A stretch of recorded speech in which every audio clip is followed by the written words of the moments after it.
और इधर लोकसभा चुनाव 2024 और विधानसभा चुनाव 2025 में बिहार में बीजेपी अच्छा प्रदर्शन करना चाह रही है। जब से नीतीश कुमार एनडीए से अलग हुए हैं, बीजेपी की नजर उनके कोर वोट बैंक पर है। शायद यही कारण है कि बीजेपी ने सम्राट चौधरी को बिहार की कमान दी।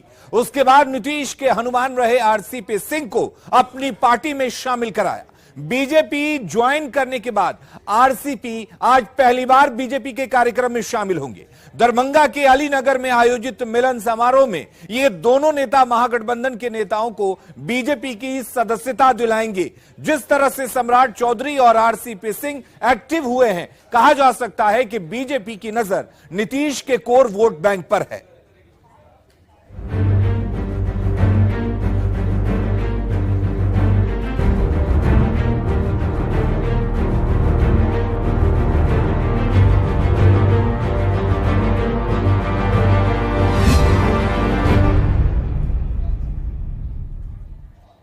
तो बिहार में बीजेपी एक्शन में है। बीजेपी 2024 की तैयारी में जुट गई है। प्रदेश अध्यक्ष सम्राट चौधरी और बीजेपी ज्वाइन करने के बाद आरसीपी सिंह इन दिनों काफी एक्टिव हैं। आज दरभंगा में बीजेपी के मिलन समारोह में ये दोनों नेता एक मंच पर नजर आएंगे। इस मिलन समारोह के माध्यम से बीजेपी ये मैसेज देने की कोशिश कर रही है कि कोयरी और कुर्मी समाज उनके साथ है। आज अलीनगर विधानसभा क्षेत्र में आयोजित मिलन समारोह में महागठबंधन के घटक दलों के स्थानीय नेता बीजेपी में शामिल होंगे।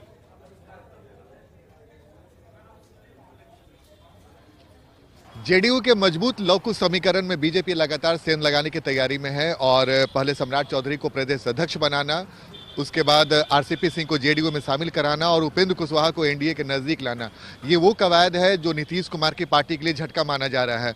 और आज पहली बार जब आरसीपी सिंह बीजेपी में शामिल हुए हैं तो दरभंगा के अलीनगर में एक मिलन समारोह का आयोजन किया जा रहा है और उस मिलन समारोह में कई सारे स्थानीय नेताओं को बीजेपी में शामिल करने की तैयारी है। ये पहला मौका है जब आरसीपी सिंह बीजेपी में शामिल हुए हैं, उसके बाद वो किसी मंच पे, बीजेपी के बड़े मंच पर नजर आएंगे और इसका मकसद साफ है कि बीजेपी की पूरी कोशिश है कि लौकुश समीकरण को अपने पाले में किया जाए। और इस कवायद पर जेडीयू की तरफ से चुटकी भी ली जा रही है कि बीजेपी जो जाति की पार्टी नहीं होने का दावा करती है, अब वो लौकुश समीकरण पर ध्यान दे रही है, लेकिन लौकुश समीकरण पूरी तरीके से नीतीश कुमार के साथ है। बहरहाल इतना तो तय है कि आने वाले समय में जो लौकुश समीकरण का भी जेडीयू का मजबूत आधार हुआ करता था, उसमें सेंध लगाने की बीजेपी ने जिस तरीके से तैयारी की है और लौकुश समीकरण के बड़े नेता आरसीपी सिंह, सम्राट चौधरी और उपेंद्र कुशवाहा को जिस तरीके से उन्होंने एक्टिव किया है, इससे साफ है कि आने वाले समय में ये कवायद और बीजेपी तेज करने वाली है, जिसे लेकर जेडीयू भी लगातार रणनीति बनाने में जुट गई है। कैमरामैन अजय दुबे के साथ आनंद अमृतराज, न्यूज 18 नेटवर्क, पटना। और अब समझने वाली बात यह है कि बीजेपी लौकुश पर इतना फोकस आखिर क्यों कर रही है। दरअसल लौकुश समाज के लोग राज्य भर में फैले हुए हैं, यानी कि इस समाज के लोग राज्य के करीब करीब हर जिले में हैं, जिनमें नालंदा, अरवल, मुंगेर, भोजपुर, समस्तीपुर, खगड़िया, पूर्वी चंपारण और पश्चिम चंपारण में बड़े वर्ग हैं। बिहार की राजनीतिक भाषा में लव ओबीसी कुर्मी समुदाय के लिए और कुछ ओबीसी कुशवाहा यानी कि कोरी समूह के लिए किया जाता है। दो जाति समूहों को एक साथ लौकुश कहा जाता है और बिहार की आबादी का लगभग 10% हिस्सा इन दो जातियों का है। बिहार में कुर्मी की बात करें तो कुर्मी समाज की आबादी करीब 4% के करीब है। कुशवाहा बिरादरी का करीब 4.5% वोट है। कुल मिलाकर 10% के आसपास ये वोट बैंक है और शायद यही वजह है कि बीजेपी अब लौकुश वोट बैंक पर फोकस कर रही है। आइए अब आपको बता दें कि कुर्मी वोटर का बिहार के किन किन क्षेत्रों में प्रभाव है। तो ये जिले हैं नालंदा, बांका, भागलपुर, खगड़िया, मुंगेर, लखीसराय, शेखपुरा और पटना, जहां कुर्मी वोटर का काफी प्रभाव माना जाता है। वहीं अगर हम इस बात पर नजर डालें कि कोयरी यानी जिसे कुशवाहा भी कहा जाता है, उनका किन किन क्षेत्रों में प्रभाव है, तो ये जिले हैं भोजपुर, खगड़िया, काराकाट, उजियारपुर और सासाराम। ये जिले जहां पर कोयरी वोटर्स का जो है वो प्रभाव रहता है। इधर सम्राट चौधरी और आरसीपी सिंह के निशाने पर सीएम नीतीश हैं। हाल के दिनों में ये दोनों नेता कई बार सीएम नीतीश पर निशाना साध चुके हैं। अभी 24 घंटे पहले दिए इन नेताओं के बयान को सुन लीजिए। ना नीतीश जी को कौन मना कर रहा है भाई? नीतीश जी सारी बैठक करें। नीतीश जी तो स्वयं प्रधानमंत्री घोषित हो ही गए हैं, तब इसकी जरूरत क्या है? जिस मुख्यमंत्री को ये पता ही नहीं है कि मैं क्या हूं, तो उन पर क्या बोलना है? मुख्यमंत्री जी तो घोषित कर लिए हैं अपने आप को प्रधानमंत्री, अब उन पे कुछ भी बोलना मजाक ही होगा। आप देखिए, सीएम के साथ वो भी रहे, मैं भी रहा हूं, और मैंने कई बार कहा है कि नीतीश बाबू हिम्मत चुनाव लड़ने की नहीं है जी। वो 2005 से मुख्यमंत्री चुनाव लड़े हैं क्या? वो कभी चुनाव नहीं लड़ेंगे। ये तो देखिए, अपने कार्यकर्ताओं को एकजुट रखने के लिए, और साथ ही जो इनका आरजेडी और जेडीयू का विलय की बात चलते रहती है, अपने कार्यकर्ताओं को जोड़े रखने की इस तरह की बात करते रहते हैं। और वहीं जेडीयू के आधार माने जाने वाले लौ कुश वोट बैंक में बीजेपी की सेंधमारी पर महागठबंधन के नेताओं ने निशाना साधा है। जनता पार्टी बिहार से तो उखड़ ही गई है, अब बिहार के बाहर भी अन्य राज्यों में उसकी पराजय होना आरंभ हो गया है। तो जो पार्टी जनता की उम्मीदों पर खड़ी नहीं उतरी और उसके पास उपलब्धि बताने के लिए कुछ रहा नहीं पिछले 7-8 वर्षों में,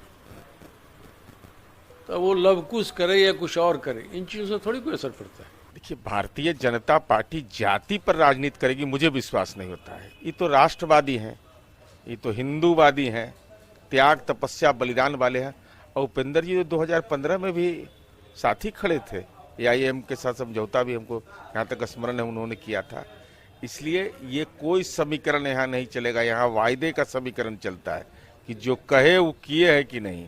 लवकुश समीकरण 100% पहले भी हम लोगों को देता था, उसमें थोड़ा बहुत जो है कभी नीतीश जी के पाले में पड़ जाता था, लेकिन आज जो परिस्थिति बनी हुई है उसमें मुझे लगता है कि 100 का 100 जो है लवकुश समीकरण हमारे साथ में है। और इधर दरभंगा में बीजेपी के कार्यक्रम को लेकर तैयारी लगभग पूरी कर ली गई है। शहर में कई जगहों पर पोस्टर लगाए गए हैं। कहा जा रहा है कि इस कार्यक्रम को लेकर बीजेपी के कार्यकर्ताओं में भारी उत्साह है। इस खबर पर ज्यादा जानकारी दे रहे हैं संवाददाता विपिन दास। आज भाजपा के द्वारा एक सदस्यता अभियान चलाया जा रहा है और इसको लेकर अलीनगर के हाट गाछी में एक सभा का भी आयोजन किया गया है। आप देख सकते हैं कि पूरे शहर से लेकर अलीनगर तक बैनर पोस्टर से बांट दिया गया है। और इसमें जो अलीनगर हाट मैदान में नरमा से निर्दलीय विधायक का चुनाव भी लड़े संजय सिंह उर्फ पप्पू सिंह, जो सिद्दीकी अब्दुल वारी सिद्दीकी के काफी करीबी माने जाते थे और कई चुनाव में रणनीति तैयार करते थे, और इन्हीं के बदौलत वहां पर जो है इन सिद्दीकी का सारा काम किया करते थे, उनको भी आज बीजेपी अपने पार्टी में शामिल करेगी। तो लव कुश की ये जोड़ी आज दरभंगा में होगी और दरभंगा में सदस्यता अभियान चलाकर कहीं न कहीं लोकसभा चुनाव का बिगुल भी फूंका जाएगा और कार्यकर्ताओं में भी जान भरी जाएगी। विपिन कुमार, न्यूज 18 दरभंगा। और अब समझने वाली बात यह है कि आखिर कोयरी और कुर्मी बिहार की राजनीति में इतने महत्वपूर्ण क्यों हो गए हैं। नीतीश कुमार का वोट बैंक हमेशा से लौकुश रहा है। करीब 10% के आसपास इसकी आबादी है। पिछड़ों में राजनीतिक रूप से जागरूक जाति इस वोट बैंक में सेंध लगाने की कोशिश में फिलहाल बीजेपी जुटी हुई है। रणनीति के तहत मिथिलांचल का चयन किया गया है। पिछले चुनाव में मिथिलांचल में जेडीयू का प्रदर्शन ठीक था और यही वजह है कि यहां पर लौ कुश वोट बैंक पर बीजेपी सेंध मारने में जुटी हुई है। वहीं विपक्षी एकता की मुहिम में जुटे सीएम नीतीश पर लगातार बीजेपी हमलावर है। बीजेपी का कहना है कि सीएम नीतीश विपक्षी एकजुटता की मुहिम में फेल होंगे, तो वहीं सत्ता पक्ष ने भी बीजेपी पर पलटवार किया है। नीतीश जी को कौन मना कर रहा है भाई? नीतीश जी सारी बैठक करें। नीतीश जी तो स्वयं प्रधानमंत्री घोषित हो ही गए हैं, तब इसकी जरूरत क्या है? जिस मुख्यमंत्री को यह पता ही नहीं है कि मैं क्या हूं, तो उन पर क्या बोलना है? मुख्यमंत्री जी तो घोषित कर लिए हैं अपने आप को प्रधानमंत्री। ये विपक्षी एकता क्यों बोलते हो? देश की एकता क्यों नहीं बोलते हो आप लोग? ये विपक्षी एकता नहीं है, आप लोग इसको गलत प्रचार प्रसार कर रहे हैं। ये देश की एकता है। हम अमन चैन चाहते हैं देश में। अब क्यों उसको बार बार विपक्षी एकता आप लोग बोलते हैं?